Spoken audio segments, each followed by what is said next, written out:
In California, the handling of a canine by a deputy is raising the eyebrows of animal lovers all over the nation.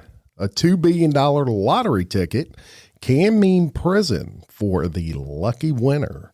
And in Oklahoma, a dead longhorn steer is firing up a fraternity at Oklahoma State. These stories and more coming at you today, Wednesday, December 6th. On Real Life Real Crime Daily, and I'm Jim Chapman. And I'm Woody Overton. And I'm Mike Agovino. Good morning, guys. Good morning. What's up? Hump day. It is Hump indeed. day. Anybody going to catch a little hump on hump day? I have no idea.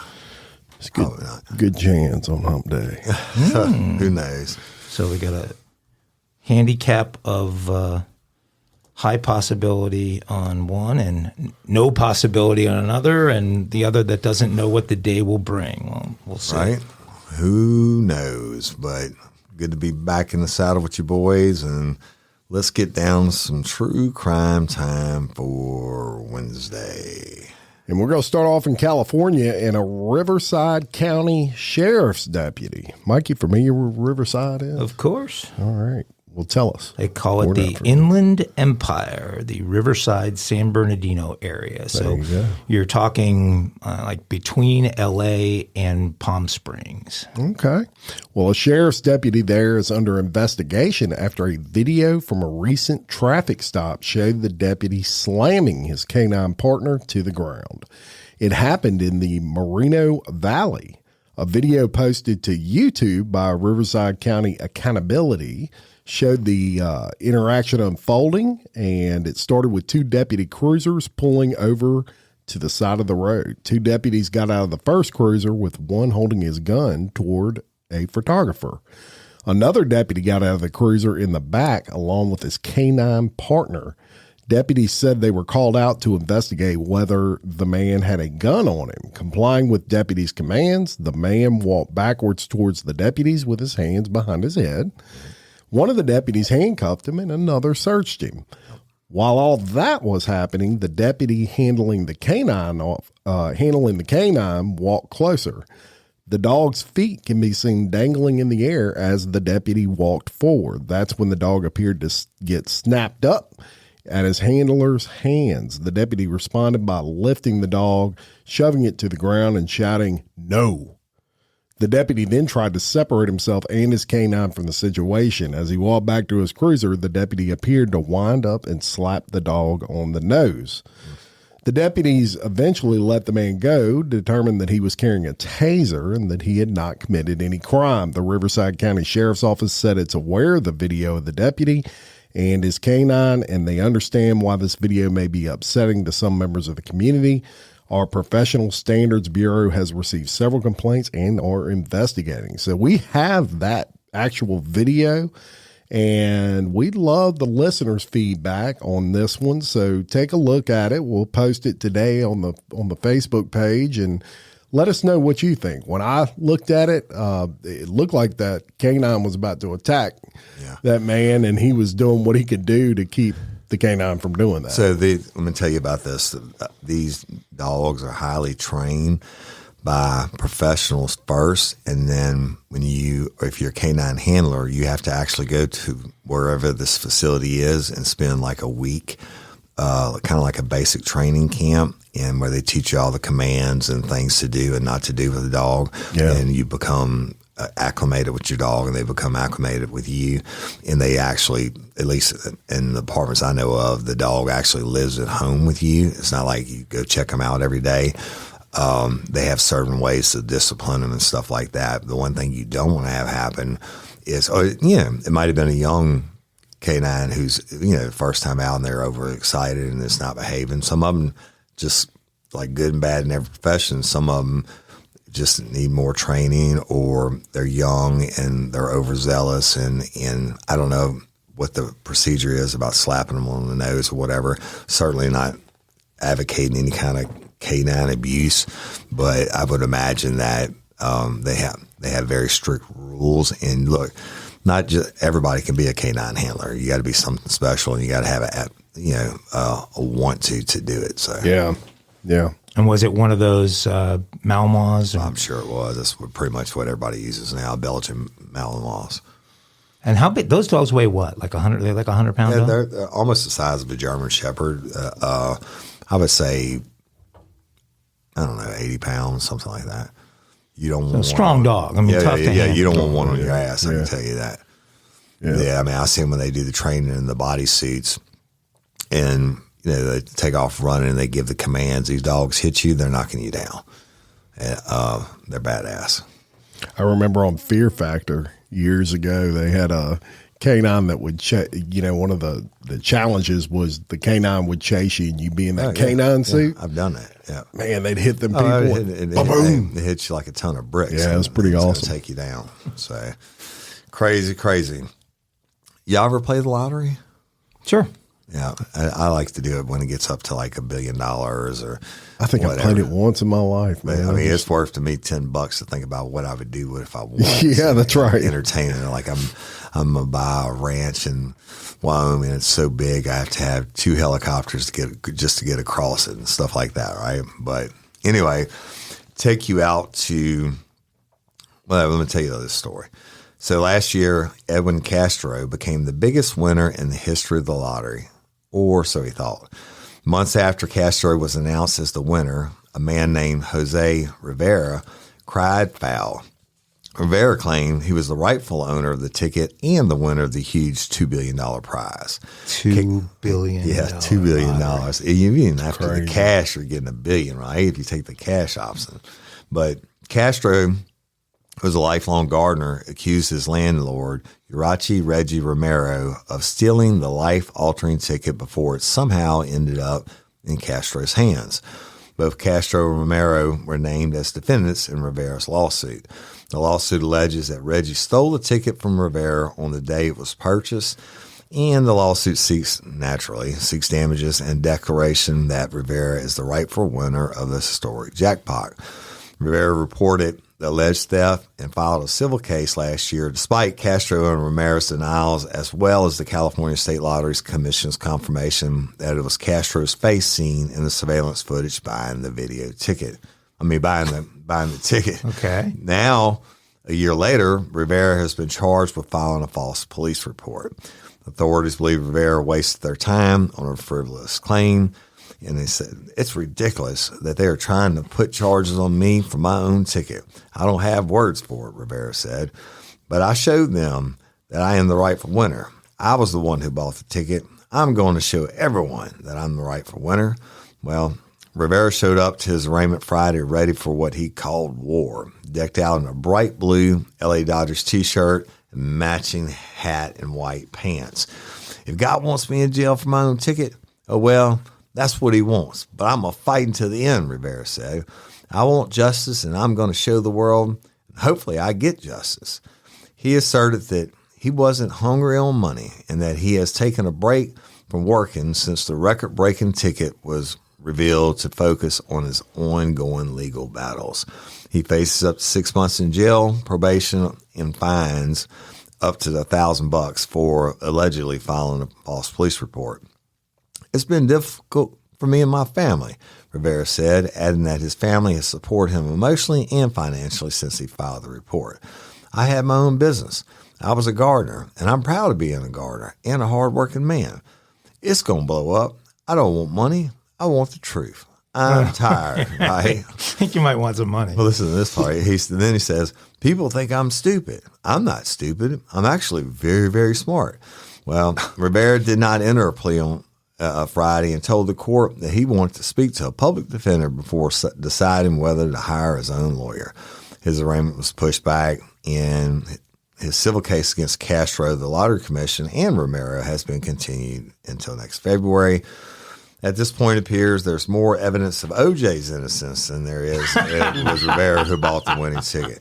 Now, you know what this dude's thinking. He's like, I'm going to file this. I'm going to harass him so much that they're just going to give me $100,000 to go away. He's got $2 billion. I think you're right. I think you're right. And so, yeah, well, fuck him. He shouldn't have wasted the police time. And now he's wasting the court system's time, and he's not going to get a penny. And I mean, they do this. They go back and they verified everywhere the lottery tickets are sold. They have cameras.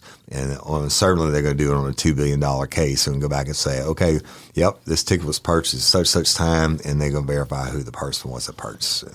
Yeah. And since they don't know when they're purchasing that it's a $2 billion winner, there's probably not some conspiracy against the Rivera guy. And this guy evidently didn't know they had cameras. So now he's in for a penny, in for a pound, and he's like, fuck it, I'm going to ride it. Oh, God. Whatever. You know what's shocking, though? That you're winning $2 billion? Because during this time, do they hold back from allowing the guy to collect it, or have they? But most people will wait. They'll get like an attorney and financial advisor and everything else, and they'll wait till close to the end date to go in and get it. So this guy's trying to say, "Oh, I had to quit my business and I'm suffering mentally and all this." He's just trying to get a penny. Another idiot. A total idiot. But maybe he's not that dumb as he said.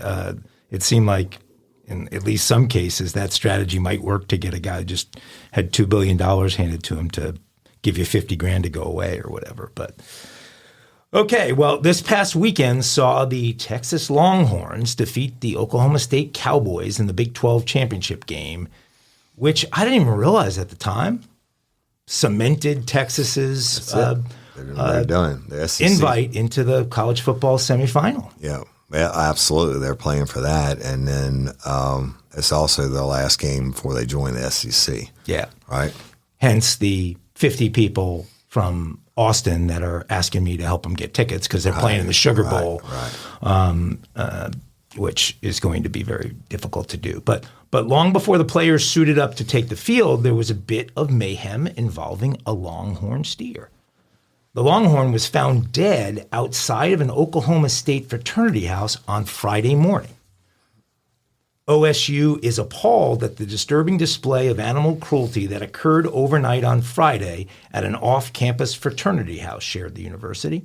The Stillwater, that's where OSU is, Stillwater, Oklahoma. The Stillwater Police Department spokesperson Terry Lowe said that the Longhorn's carcass was found in the front yard of the university's farmhouse fraternity at 6:39 a.m. Once officers arrived on scene, they confirmed that the cow was deceased and requested assistance from our Criminal Investigations Division, Lowe said. He also revealed that an investigation is currently underway and the person or persons responsible for the crime could face an animal cruelty charge, which is a felony. In my 14 years, I've never come across a crime like this, added Lowe. This is very disgusting. The farmhouse fraternity posted on Facebook following the discovery saying, quote, "No farmhouse member was involved in this incident, and we do not condone cruelty or defacing of livestock in any manner." I'd never heard of a farmhouse fraternity, so I had to do a little digging. And apparently, Farmhouse is a social fraternity that was founded at the University of Missouri back in 1905 and became a national organization in 1921, and today has 33 active chapters. Farmhouse is really an agricultural club and fraternity combined. Its membership exists to reflect the Christian values and culture of farmers. So we've got a frat house built full of young farmers and kids who grew up on the farm. Farmers.com or Lonely Farmers or whatever. Yeah. Seen that? Dating app? Farmers Only. Yeah, Farmers Only. Just like OnlyFans. Very similar.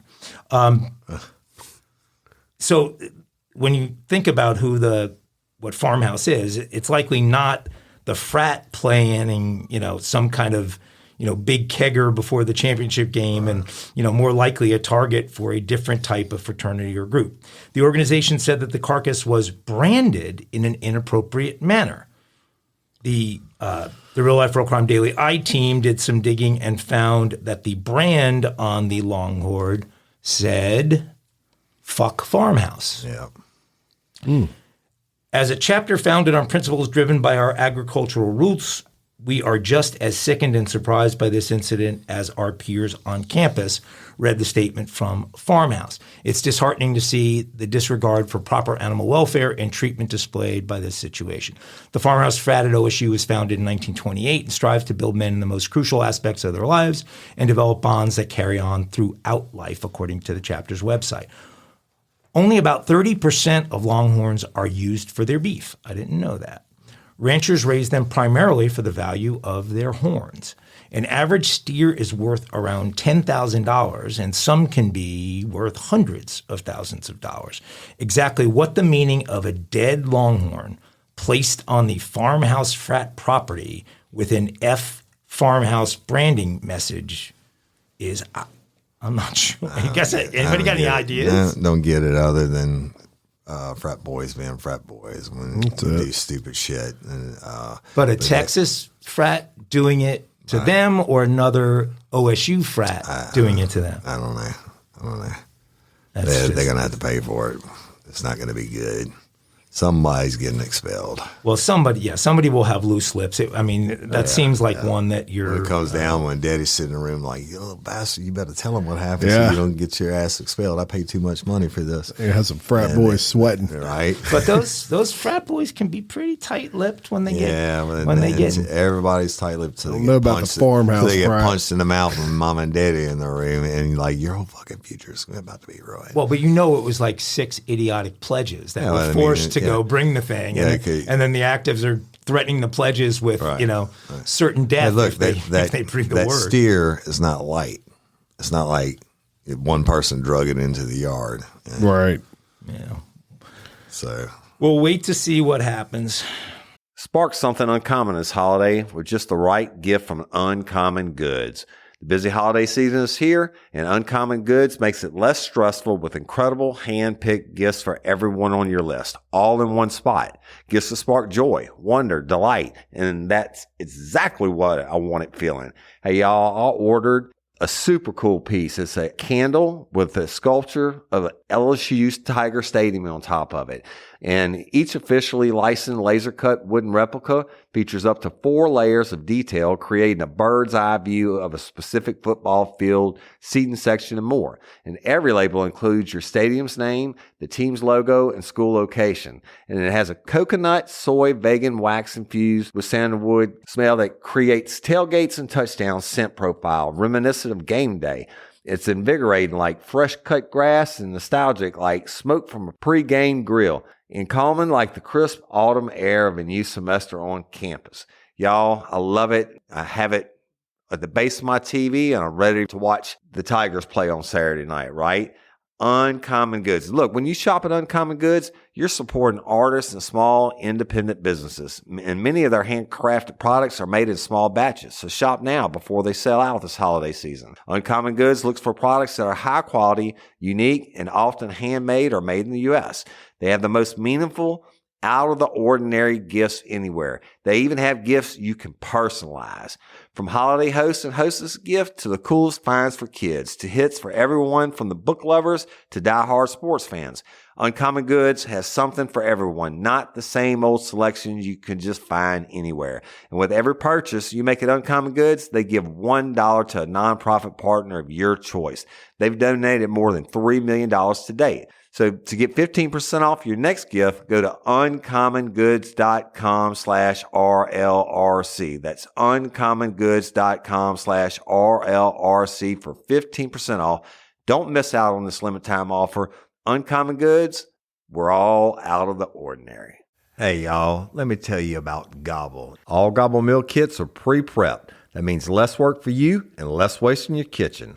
Their meal kits include everything you need so you can save time at the store or just skip that trip entirely. I got the box in and I had 3 different meals. I had a Kung Pao chicken, crispy fish tacos, and a beef bourguignon, however you say it. But let me tell you about the classic beef bourguignon. Look, it came with beef pot roast and a beef broth concentrate, red wine demi-glaze, cremini mushrooms, cipollone onions, mashed potatoes, baby carrots, and rosemary thyme butter. It was so easy to make. Literally like 15 minutes it took Cindy. And let me tell you something, and all the dishes were fire, but this thing was like a taste explosion in my mouth. It's just unreal. We've got to spend more time together and more time doing the things we love because everything came in this one single box right to my door. So see what a difference Gobble will make for your household.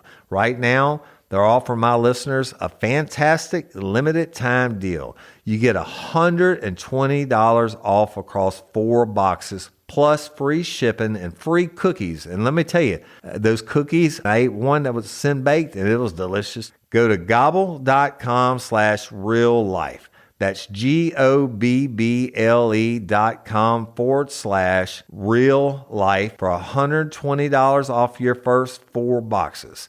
This offer is not available on the home site, so don't miss out. This is genius. It's taste explosions in your mouth like you never had.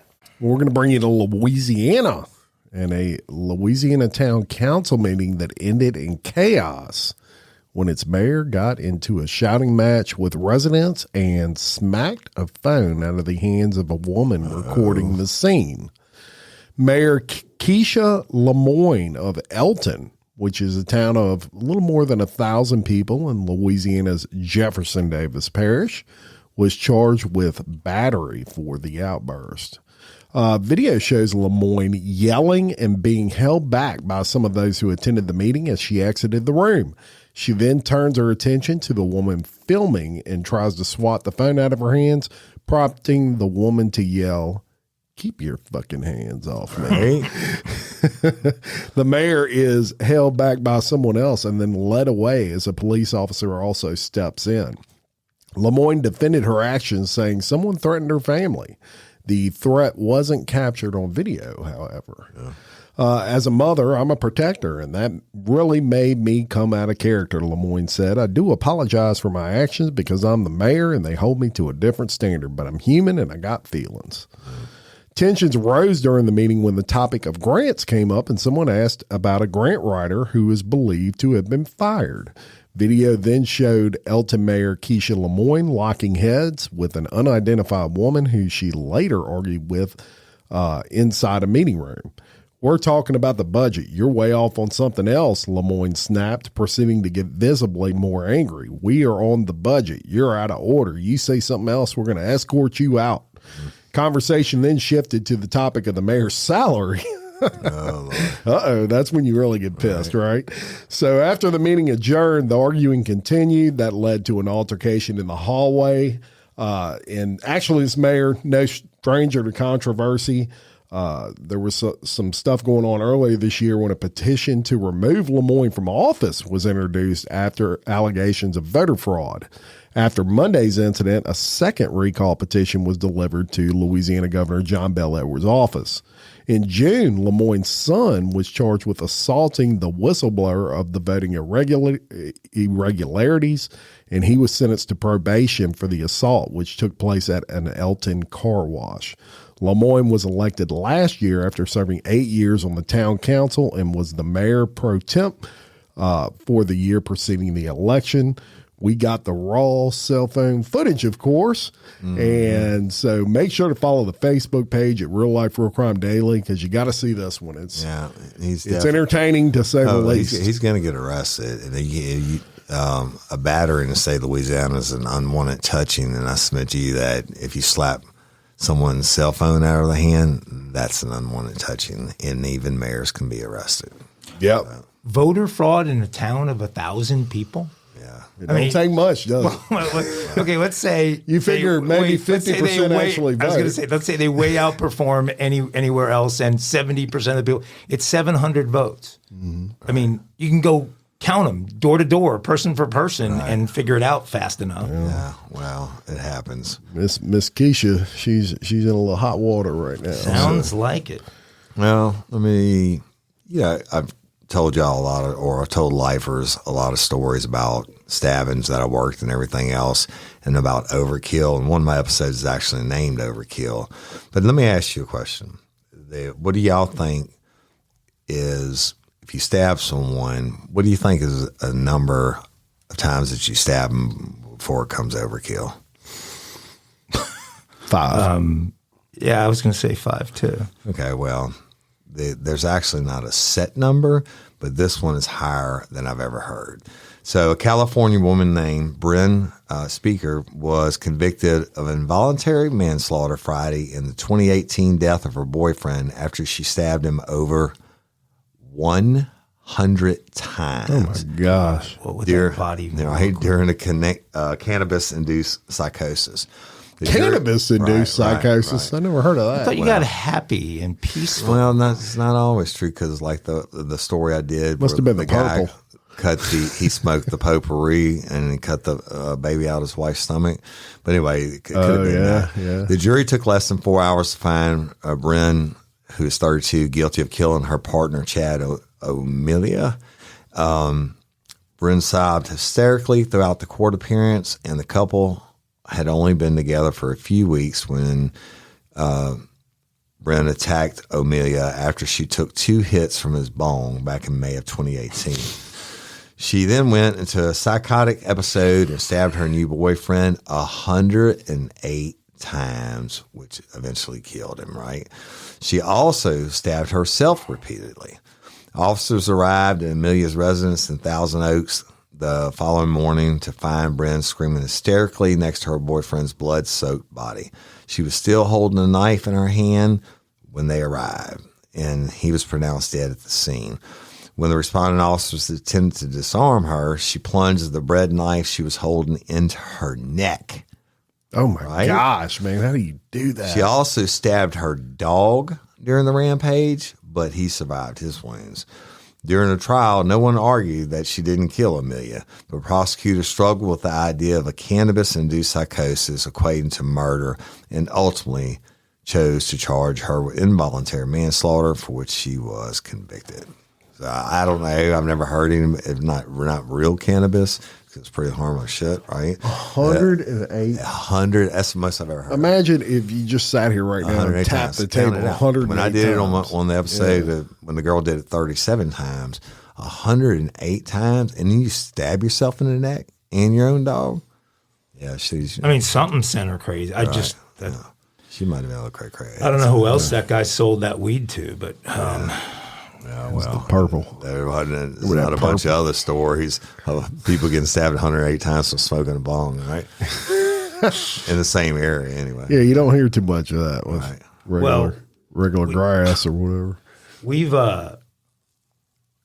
We've had some murderers in their 50s, and then we started seeing some murderers in their 60s, like a couple months ago.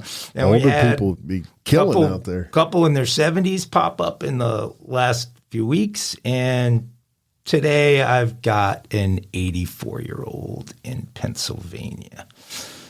An 84-year-old Pennsylvania man was arrested after being accused of beating his wife to death in their home. Oh, my God. Montgomery County DA Kevin Steele said in a press release that Barton Seltman, age 84, was arrested on murder charges after his wife, Margaret Seltman, age 85, was found dead in their home in the Lower Pottsgrove Township. The release went on to say that on Tuesday at about 2:30, officers received a call from Barton about, quote, an unresponsive female.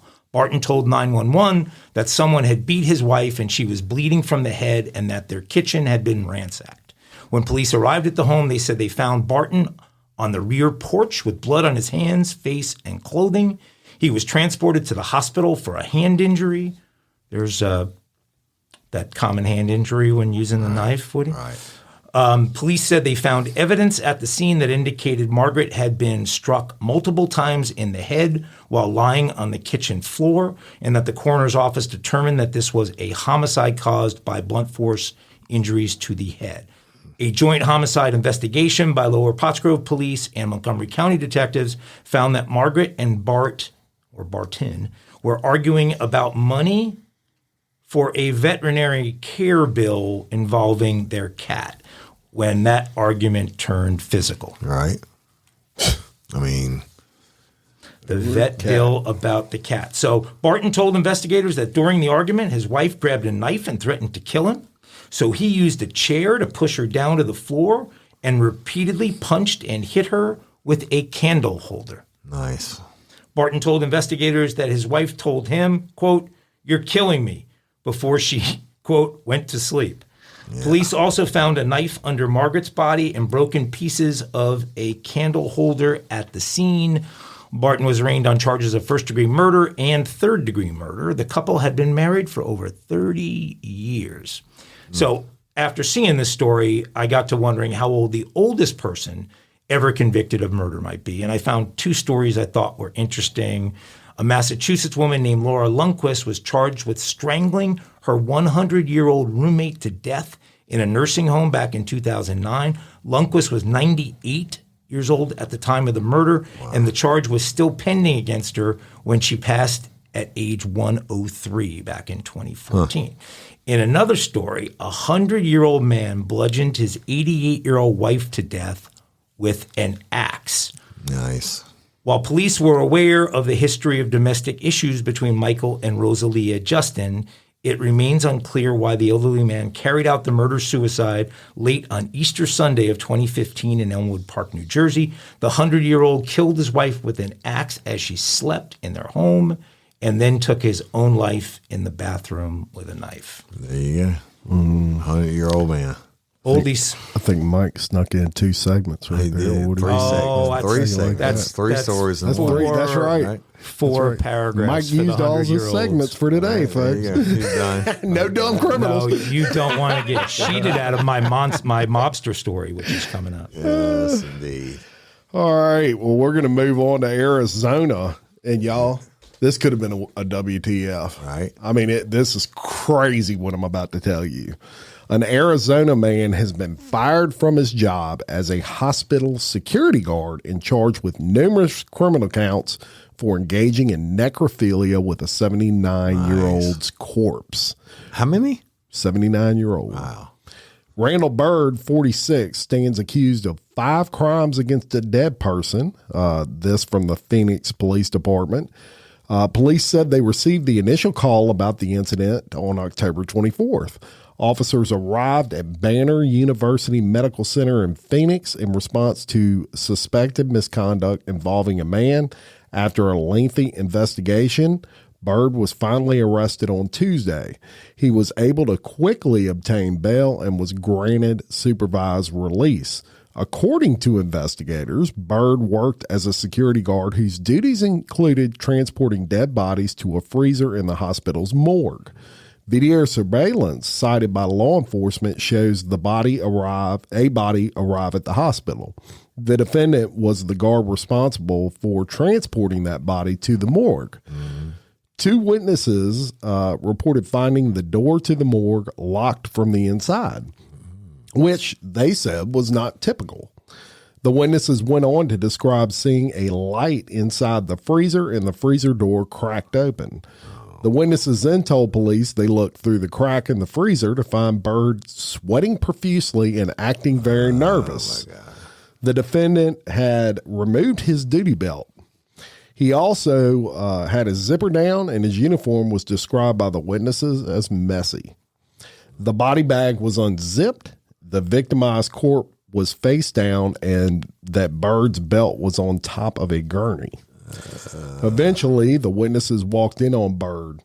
The security guard then tried to cover up the woman's body and went on to offer an excuse. What was the excuse? It didn't say, but I mean, what could it be? Yeah. Right. I slipped. She unzipped What? herself and she attacked me. Well, She's dead, right?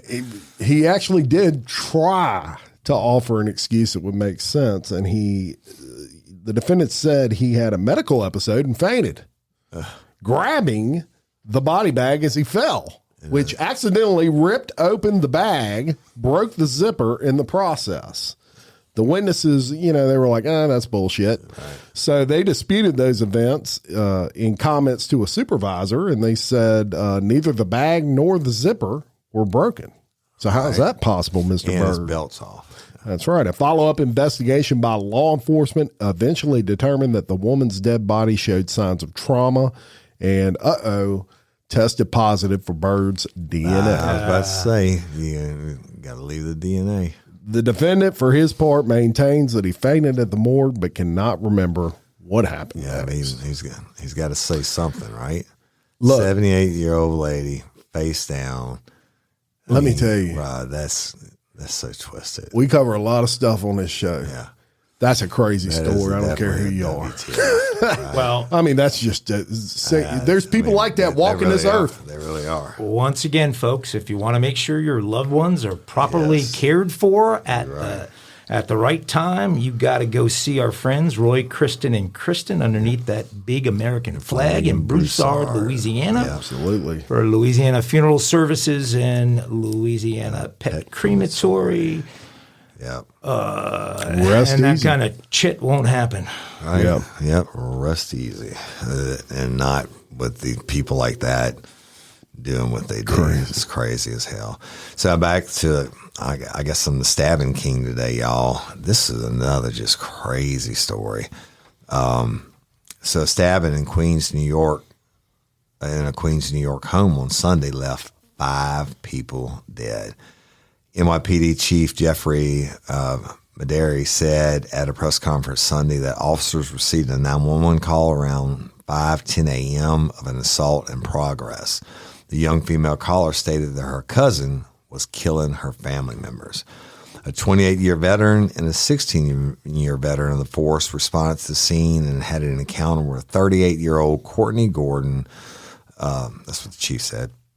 As they get to the driveway, they see a male walking out, and he's carrying luggage. The officers asked the man a question or two, and the encounter lasted all of about 10 seconds when the man pulled a knife. The man stabbed one officer in the neck and chest area and then stabbed the second officer in the head. Oh, my gosh. According to the chief, the 28-year-old veteran officer was able to draw his firearm and discharge his weapon to stop the assault. Thank goodness. Yeah. The 2 officers taken to the local hospital, and the bad guy was pronounced dead on arrival. Additional officers responded to the scene and found an 11-year-old girl lying dead at the front of the home. The chief said they could not enter the home because of a fire inside the living room and the foyer area. Once the fire department arrived on scene and put out the fire, firefighters found 3 additional victims, all who were dead. We believe everyone who is dead, the 4 family members, were all because of the stab wounds, the chief said. The chief emphasized that an investigation remains ongoing and noted that the knife used to injure the officers was the only weapon recovered at the scene. Now, NYPD Chief of Detectives Joseph Kinney said Gordon was at the home visiting the family and had 1 prior arrest for domestic violence. Authorities have yet to uncover a motive behind Gordon's actions, but continue to discuss what happened with the 911 caller, hoping that they may be able to shed some light into the tragic incident. The identities of the victims were not released. However, Kinney noted that the injured individual at the hospital is a 61-year-old female. The 3 deceased individuals found inside the home include a 44-year-old female, a 12-year-old boy, and a male in his 30s. And remember, y'all, there was also a little girl outside. And Kinney said the officers were doing all right, and both were released from the hospital later on Sunday. Just fucking world is crazy. I don't know how you get so close that you get stabbed in the head and in the vest and all, but thank God he was able to get some separation and put some lead in that asshole. Yes. And that's another one of those familicide Right. crimes we've been talking about. I mean, this is the cousin who is taking out his cousins, his aunt, uncle, whatever. Family annihilator, familicide, and I don't get it. Holiday time, say shit always goes up. Yeah. Yeah, I mean, you used to hear every now and then about something like that, but And now it's everywhere. It's daily. Hey, ladies, are you feeling overwhelmed by hormonal changes? Well, you're definitely not alone. There are more than 1,000 hormone disruptors living in our environment right now. It's in your food, your water, the air you breathe, the clothes you wear, your skincare products. They all mess with your hormones. Then there's the natural hormone changes your body goes through, premenopause, menopause. And while it's a natural process, it doesn't mean you have to suffer through it. The good news is you don't have to suffer through it anymore, because now you have Hormone Harmony, a formula made only with herbal ingredients that are shown to reduce hormonal symptoms in women of all ages. Hormone Harmony is not just a hormone support and supplement. It's become a phenomenon. Women can't stop talking about it on social media. A bottle of Hormone Harmony is sold every 24 seconds. And the biggest benefit? Well, my wife says it makes her feel like her own self again. And that's what women mention over and over in the reviews. And there are over 30,000 reviews for Hormone Harmony. And for a limited time, you can get 15% off your entire first order at happymammoth.com. Just use code RLRC at checkout. That's happymammoth.com and use code RLRC for 15% off today. That's happymammoth.com and use code RLRC. Well, you guys love when I do mobster stories, I know. So we're going to do a little mobster story. All right. We do love our mobsters. An aging, reputed Genovese mobster stands accused of punching a Manhattan steakhouse owner as part of an extortion plot. But Anthony Romanello's attorney says he didn't do it. He didn't do it. He didn't do it. He didn't do it to collect a gambling debt. He did it because the victim called him a washed-up Italian with no balls.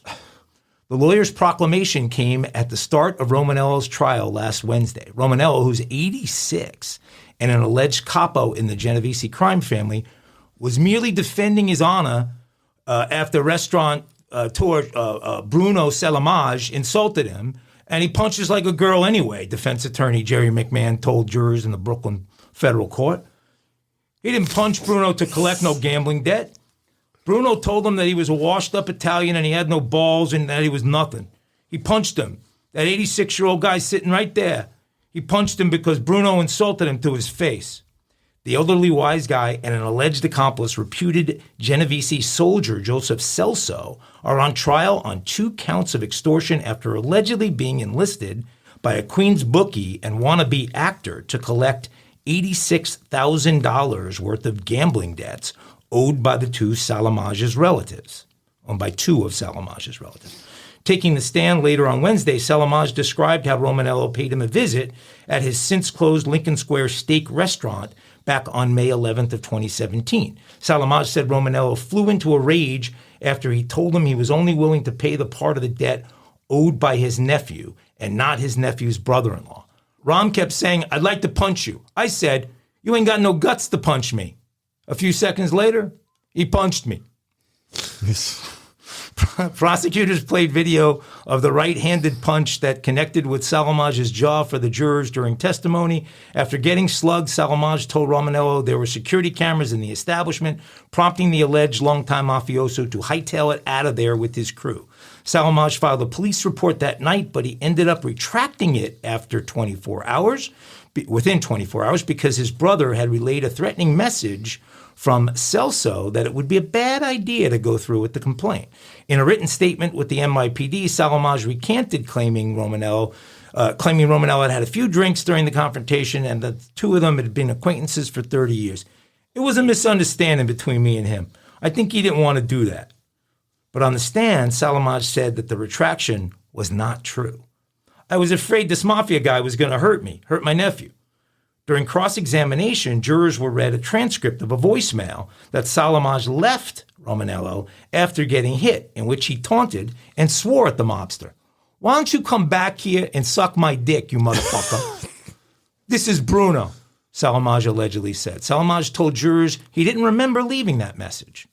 Oh, God. The lawyer, in his opening statement, warned jurors that prosecutors would attempt to paint Romanello as delivering the hit to Salamage's face like 1950s American boxing legend Rocky Marciano might have, but people that have viewed the crime will see that it was a much tamer punch. The encounter took place while Romanello was a weekly guest at Salamage's restaurant, but Brooklyn federal prosecutor Rebecca Schuman told the jury that Salamage was aware that getting on his patron's bad side wouldn't end well.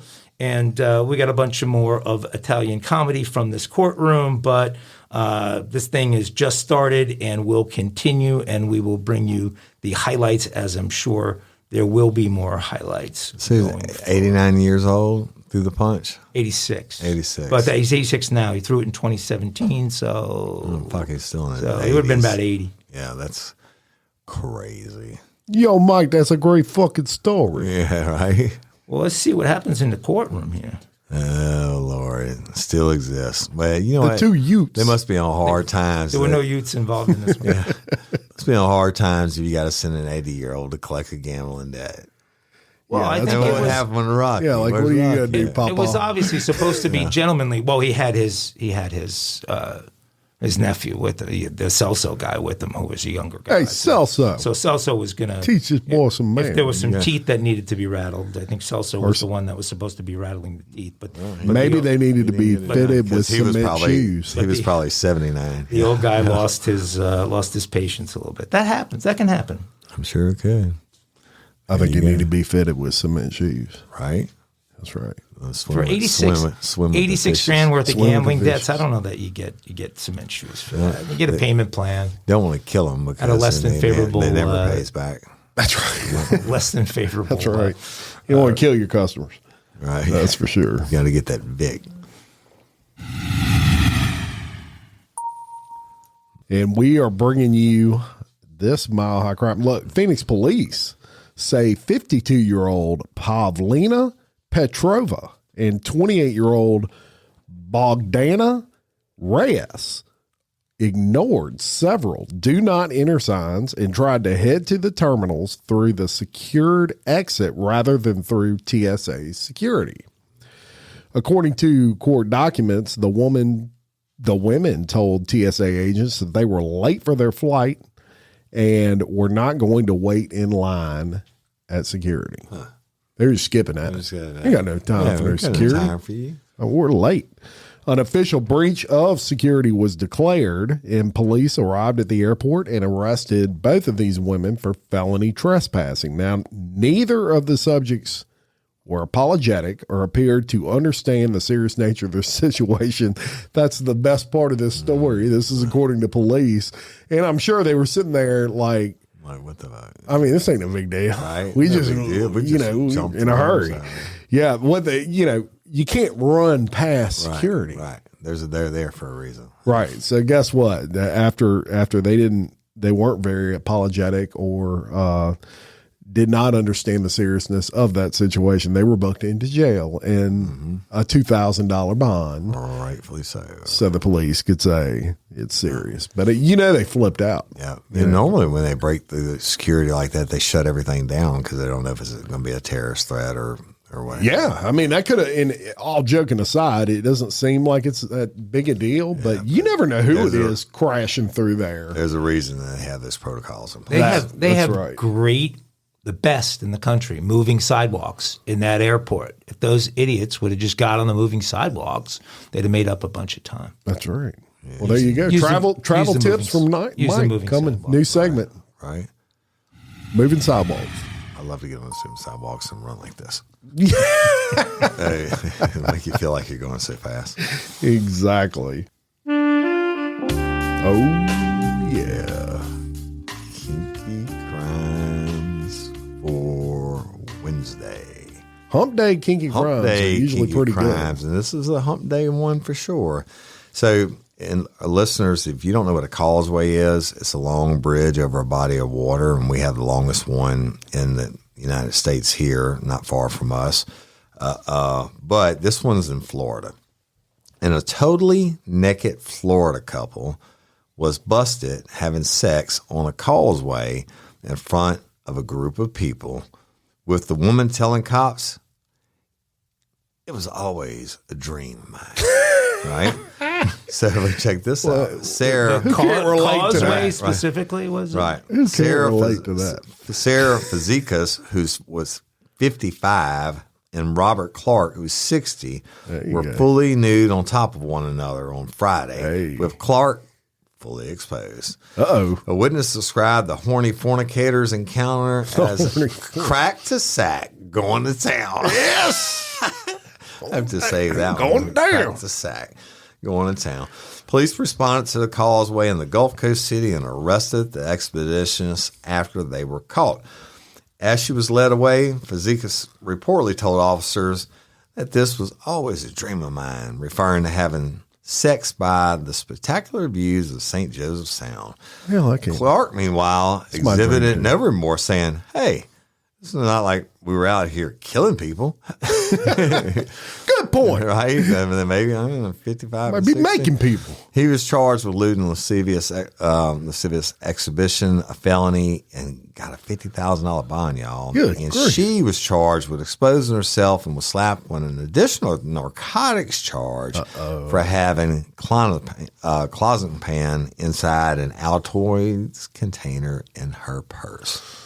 Always look in the Altoids Always container. have it riding down the causeway, crack the sack. That's it. Crack the sack. Crack That's the your sack. kinky Yeah, crime some kinky for people. Wednesday. Hey, I understand.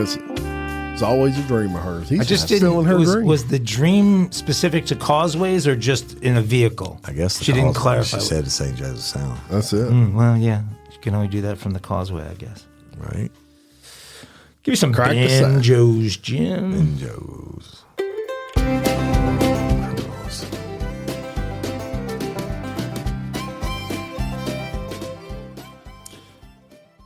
Well, today we've got a really dumb criminal and a really sad ending for that dummy.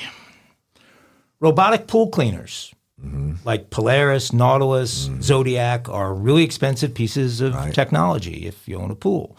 Their prices range from a few hundred to over $1,000 for some of the models. Raul Antonio lived in Tampa Bay, Florida, a town loaded with pools and loaded with pool cleaners. Raul's MO seemed pretty ingenious. He had a fake pool service company sign he would attach to his van when he went out on pool cleaner robbery runs. He'd research houses on Google Earth and pull up in front of one when he was certain no one was home. So he'd find a home with a pool and make sure nobody was home. Raul was stealing 10 or more of these pool cleaners a week and selling them on websites like eBay with no difficulty at all. He did this for quite a while. Really nice side hustle for a guy who worked as a security guard at the mall. Raul didn't grow up in Tampa and didn't grow up around pools. So when he slipped on some tiles and fell into the Green family pool on Bayshore Drive, Raul's little business was closed down forever. When did he die? He couldn't swim. That's like being a boat captain and you don't know how to Exactly. swim, right? I mean, if you're going to rob pools for a living, you'll be bending over, taking these things out and stuff. Chances are you're going to fall in at some point. Dumb. He earned his Criminal. banjo.